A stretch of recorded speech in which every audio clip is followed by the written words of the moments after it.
નમસ્કાર દર્શક મિત્રો, તપોભૂમિ ગુજરાતના ડિજિટલ પ્લેટફોર્મ TGNમાં આપનું પુનઃ સ્વાગત છે. હું છું આપનો મિત્ર પ્રફુલ્લ ત્રિવેદી. અમારી આપને અંગત વિનંતી છે કે અમારી આ ચેનલને સબસ્ક્રાઈબ કરી અમને સહયોગ આપશો.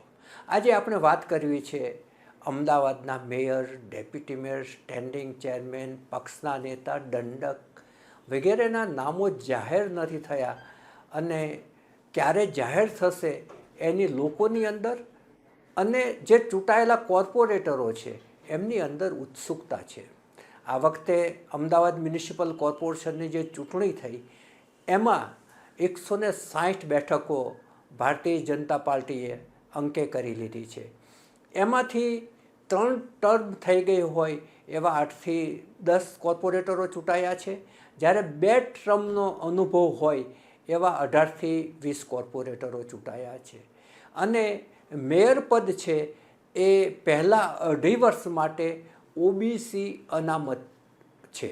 એટલે મેયર પદે જે કોઈ ઉમેદવાર પસંદ થશે એ OBC જ્ઞાતિમાંથી આવતા હશે અને એ માટે જુદા જુદા નામો વહેતા થયા છે. જ્યારે ડેપ્યુટી મેયર છે એ મોટાભાગે જ્યારે પુરુષ મેયર હોય ત્યારે ડેપ્યુટી મેયર મોટાભાગે મહિલા આવતા હોય છે. એ જ રીતે સ્ટેન્ડિંગ કમિટીના ચેરમેન, આ 3 જે મહત્ત્વના પદો છે એના ઉપર જુદા જુદા નામો વહેતા થયા છે. પહેલી વાત તો એ કે 28મી એપ્રિલે આનું જે રિઝલ્ટ આવી ગયું ચૂંટણીનું, ત્યારબાદ આજે લગભગ 20થી 21 દિવસ પસાર થયા છે, છતાંય હજુ નામો નક્કી નથી થઈ શક્યા. એનાથી ઘણા બધા લોકોને આશ્ચર્ય થયું છે. જો કે ગઈ ચૂંટણીની આપણે વાત કરીએ તો ફેબ્રુઆરીની 25 તારીખે ચૂંટણી પૂર્ણ થઈ હતી અને 10 તારીખે મેયર પદે આરૂઢ થયા હતા કિરીટ પરમાર. એટલે એ વખતે તે લગભગ 13-14 દિવસ તો પસાર થયા જ હતા અને હજુ એજન્ડા બહાર પાડવા માટેની કોઈ સૂચના સેક્રેટરી ઓફિસને મળી નથી. પરંતુ આ જ્યારે રેકોર્ડિંગ થઈ રહ્યું છે ત્યારે એક વાત એવી આવી છે કે સાંજ સુધીમાં આ અંગે સૂચના મળી જશે અને એજન્ડા બહાર પડી જશે. એજન્ડા બહાર પડ્યા પછી મ્યુનિસિપલ કોર્પોરેશનના બોર્ડ મળવાના માટે ચોખ્ખા 3 દિવસ જોઈએ. એટલે ગુરુ કે શુક્રવારે બોર્ડની બેઠક હોય સવારના ટાઈમે અને એ વખતે mayor, deputy mayor, standing chairman વગેરેના નામો જ જાહેર થાય અને એ એમનું પદગ્રહણ કરે તેવી પૂરેપૂરી સંભાવના છે. એટલે ગુરુ કે શુક્રવાર તારીખ 21 કે 22મીએ આ જે સૌ કોઈ પ્રતીક્ષા કરી રહ્યા છે એનો અંત આવશે એવું ચોક્કસપણે લાગી રહ્યું છે. સામાન્ય રીતે પ્રોસેસ એવી છે કે જે હાઈકમાન્ડે નામો નક્કી કર્યા હોય એ બંધ કવરની અંદર પ્રભારી અને શહેર પ્રમુખ વગેરે લઈને આવતા હોય છે. બોર્ડની બેઠકના 1-8 કલાક પહેલાં ચૂંટાયેલા તમામ કોર્પોરેટરોની એક મિટિંગ થતી હોય છે. મિટિંગની અંદર કવર તોડી અને એની અંદર આવેલા નામોની જાહેરાત થતી હોય છે અને એ બેઠકની અંદર કોણે નામની દરખાસ્ત મૂકવાની છે, મેયરના નામની કોણે ટેકો આપવાનો છે, એ બધું નક્કી થતું હોય છે અને ત્યારબાદ સૌ બોર્ડની બેઠકમાં આવતા હોય છે અને ત્યાં વિધિવત રીતે પબ્લિકલી જાહેરમાં નામોની જે જાહેરાત થતી હોય છે. આ વખતે જે નામો વહેતા થયા છે અને આ જે વાર લાગી છે એની જો આપણે થોડી વાત કરીએ કે વાર કેમ લાગી એમ, તો 28 તારીખે જે રિઝલ્ટ આવ્યું ત્યારબાદ 3 દિવસ સુધી પાર્લામેન્ટરી બોર્ડની મિટિંગ મુખ્યમંત્રી ભૂપેન્દ્ર પટેલના નિવાસસ્થાને પ્રદેશ પ્રમુખ જગદીશ વિશ્વકર્માની અધ્યક્ષતામાં ચાલી હતી અને ત્યારે કેટલીક કામગીરી અધૂરી રહી ગઈ હતી, જેને કારણે ત્યારબાદ પણ 2 કલાક લગભગ 12 કે 13 જે નેતાઓ છે એ લોકોની મિટિંગ કન્ટિન્યુ રહી હતી. દરમિયાનમાં 10 અને 11 તારીખે વડાપ્રધાન શ્રી નરેન્દ્ર મોદીનો ગુજરાત પ્રવાસ હતો.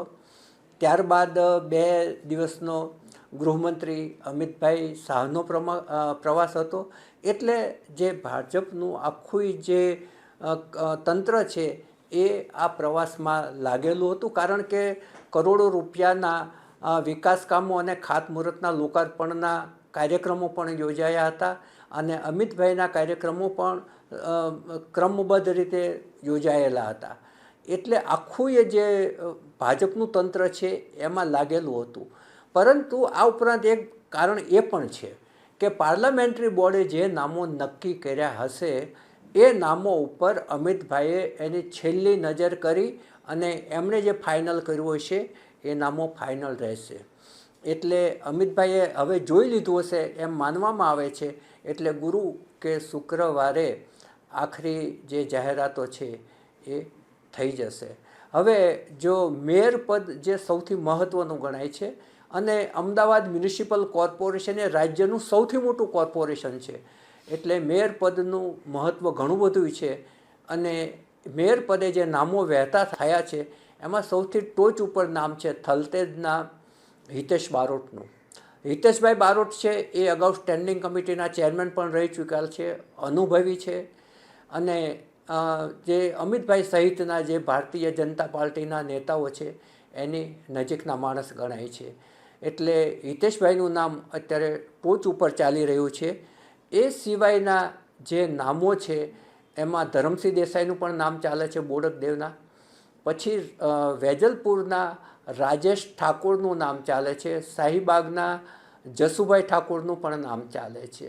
જો આ ઠાકોરની કોઈ પસંદગી કરવાની આવે તો આ બેમાંથી એક નામની પણ આવી શકે.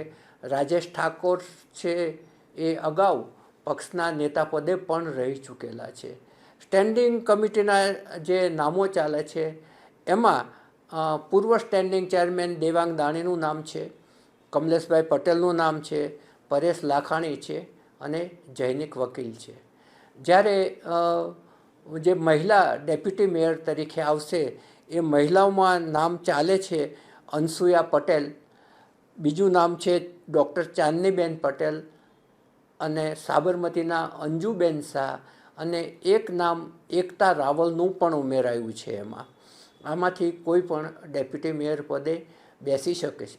અને આ જે નામો છે સિનિયર નામો, એમાંથી જે રહી ગયેલા નામો હશે એમાંથી દંડક અને નેતાની પસંદગી થશે.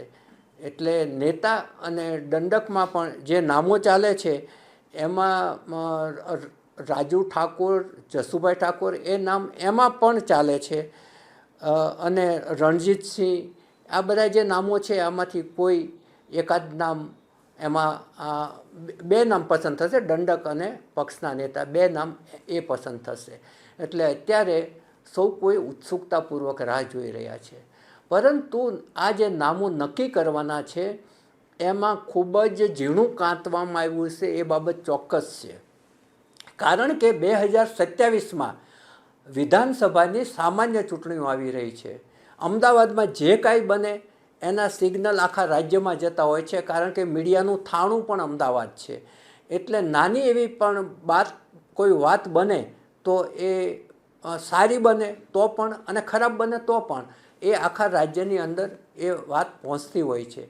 એટલે 2027ની ચૂંટણીને ધ્યાનમાં રાખી ઘણું ઝીણું કાતવામાં આવ્યું છે. જ્ઞાતિ, જાતિ, વિસ્તાર એના પણ આખી ગણતરી લેવામાં આવી હશે કે ભાઈ મેયર અહીંના પશ્ચિમના હોય તો સ્ટેન્ડિંગ ચેરમેન પૂર્વના હોય, આવી પણ ગણતરી કરવામાં આવી હશે. અને જે જ્ઞાતિનું સમીકરણ છે, સોશિયલ એન્જિનિયરિંગ, એ પણ ગોઠવવામાં આવ્યું છે. અને કોણ કેટલું પાર્ટીને ઉપયોગી છે, કોણ કેટલું જે તે બાબતનું જાણકાર છે એ બાબત પણ ધ્યાને રખાઈ હશે. એ બાબત ચોક્કસ છે. અત્યારે બસ આટલું જ. નવા વિષય સાથે આપણે ફરી મળીશું. અમારી આ રજૂઆત આપને ગમી હોય તો ચોક્કસપણે એને શેર કરશો. અને આ જે વહેતા થયેલા નામો છે એમાં મેયર પદે તમે કોને જોઈ રહ્યા છો એની કોમેન્ટ પણ ચોક્કસપણે કરશો. નમસ્કાર.